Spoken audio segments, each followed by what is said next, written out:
Fingerstyle Fursday Tremolo number 1.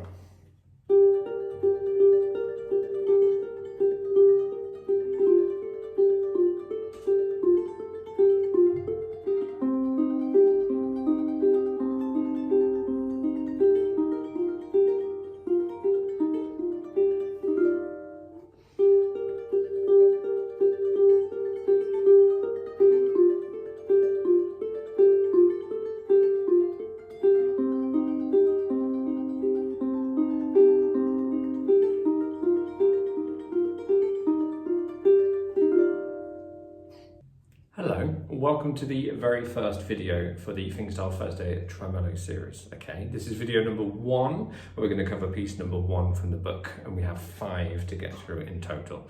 So it'll be very interesting to see getting through all of them.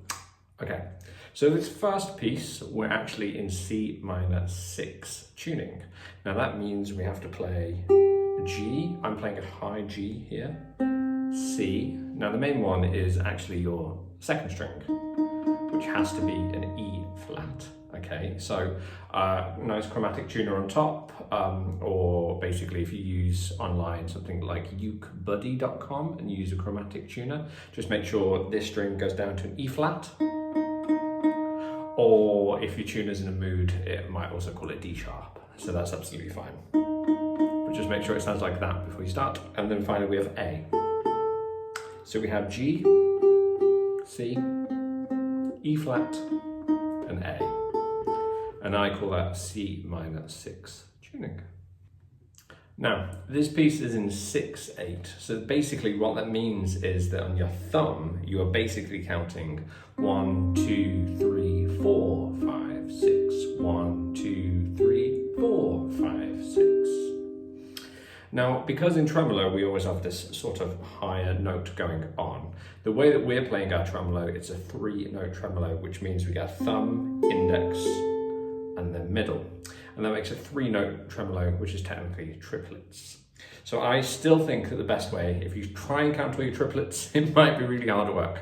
So I'm really going to recommend that you only concentrate on counting your thumb.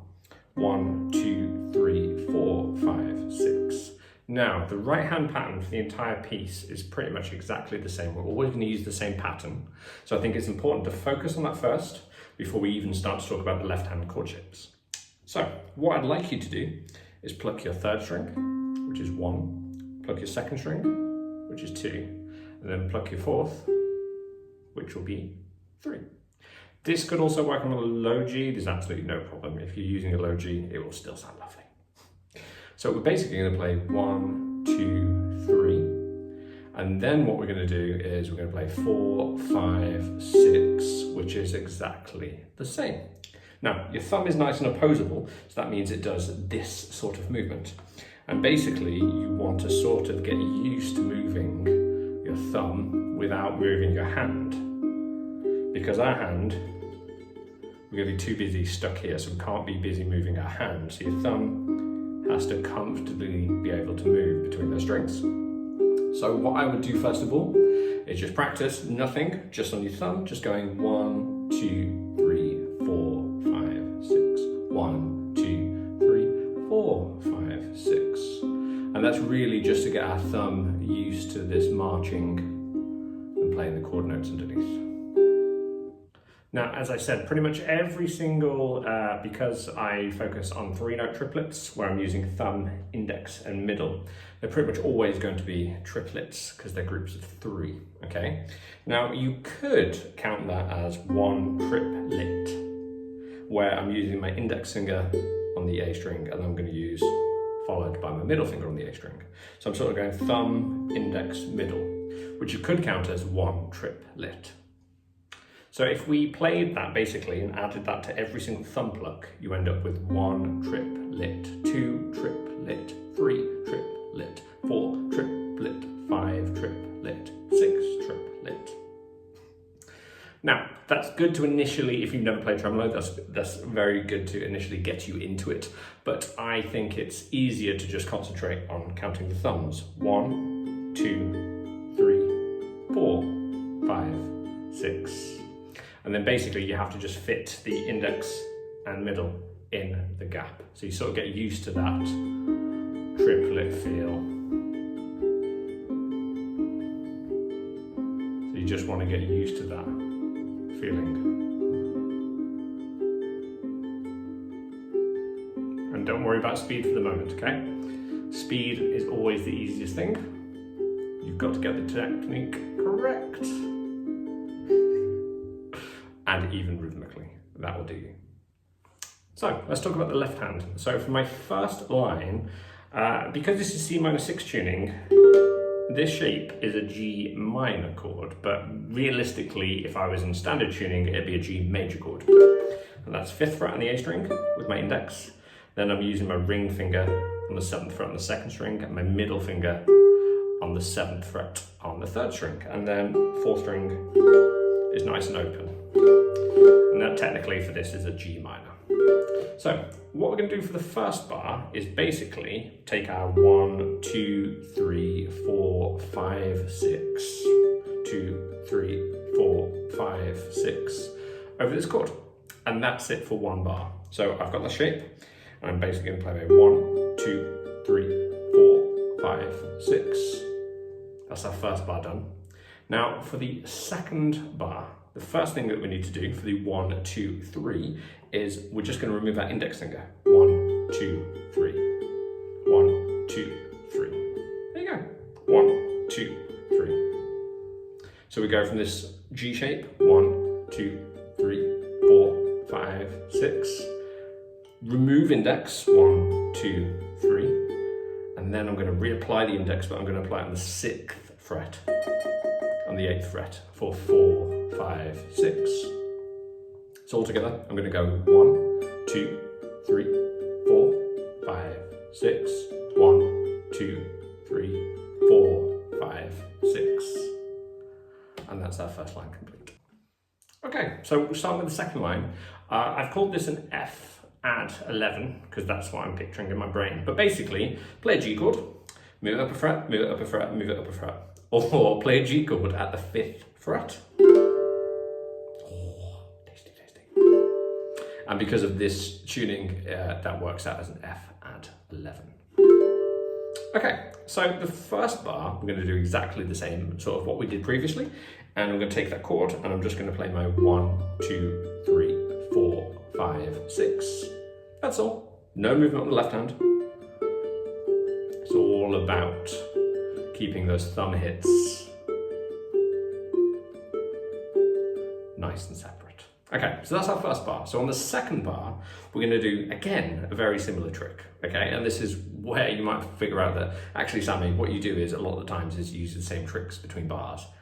Yes, because if you use the same tricks over different chords, it sounds different, okay? So for you, the musician, the muscle memory remains sort of the same because you're doing the same thing where you change, but the sound ends up different because you end up with different notes and different chords. It's lots of fun to play with. Okay, so for a second bar, for this F add 11, I'm going to remove my middle finger, which is on the A string. So then I've got a nice open, and that's going to be for the 1, 2, 3, bang, done. 1, 2, 3. Then you've got a couple of choices about this. I just basically stretch my pinky up to the 8th fret on the A string for your 4, 5, 6.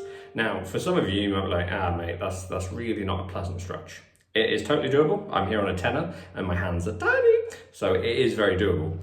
If that sucks, then basically what you can do is when you stretch your pinky up, you can replace your ring finger with your middle finger, okay? So you're here, and then basically you just move to that chord shape. So my ring finger's not there.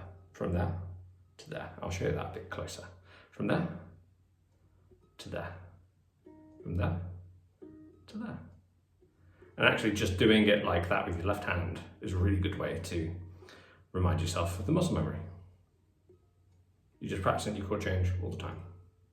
So, if you're not quite cool with that pinky stretch, then I'd maybe try that. But if not, just pinky up. So, first bar, we start off with the chord, the G-shaped chord, F add 11. 2, 3, 4, 5, 6. Remove your middle finger, 1, 2, 3. Add pinky to 8, 4, 5, 6. And then we have it, there's line number 2. Okay, so coming up to line number 3, basically the movement that we have to make is we're just on that F flat 11 with our pinky there. And what we're going to do actually is keep our pinky as the leading finger, and we're going to move it up 2 frets to the 10th fret there, okay? Now for our first bar, we're actually, I've got 2 sheets here, sorry, that's why I'm looking across different places. There you go, that's a very, very, very nice C minor chord. So for our first bar, we're going to do our usual trick. Keep that shape. 1, 2, 3, 4, 5, 6. There we go. Pinky is right there, leading the pack. It is actually quite important that I would use your pinky for it because we have to go up, and then we have to basically go to the other end of the fretboard. If you're using your pinky, all those other fingers are already closer to that bit. If you decide to change and use your index, for example, you've got a much bigger jump back down the fretboard, okay? So I try and use your pinky, even if it does feel a little bit strange. So, 1, 2, 3, 4, 5, 6. Then for the second bar, I'm going to move up 2 frets to the 12th fret. Exciting. 1, 2, 3. And then I'm going to move up 1 fret and basically do 4, 5, 6. So again, we're going to start on the 10th fret with our pinky. First bar, 1, 2, 3, 4, 5, 6.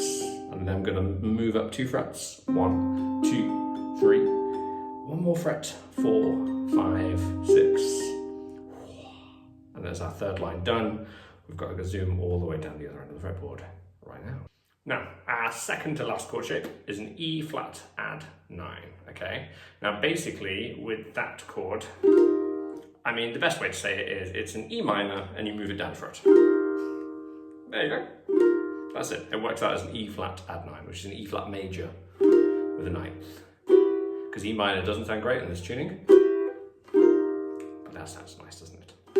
Super, so we have a lovely staircase. Anyway, first fret, second fret, third fret, and I'm using index, middle, ring. There we go. Right, for the first bar, it's business as usual, I'm afraid. Keep your chord, play your 1, 2, 3, 4, 5, 6. 1, 2, 3, 4, 5, 6. Done. Sorry, that's it for the first bar. But again, just keep it nice and even. 1, 2, 3, 4, 5, 6. Now, for the last chord, basically what's happening is there's a 5 that appears. Now, I don't recommend that you try and stretch your pinky up to there. As you can see, again, it is possible. I'm hiding the pain because I'm a professional. But I would actually, for that, I would change, and I change to basically using my pinky on the A string, 5th fret.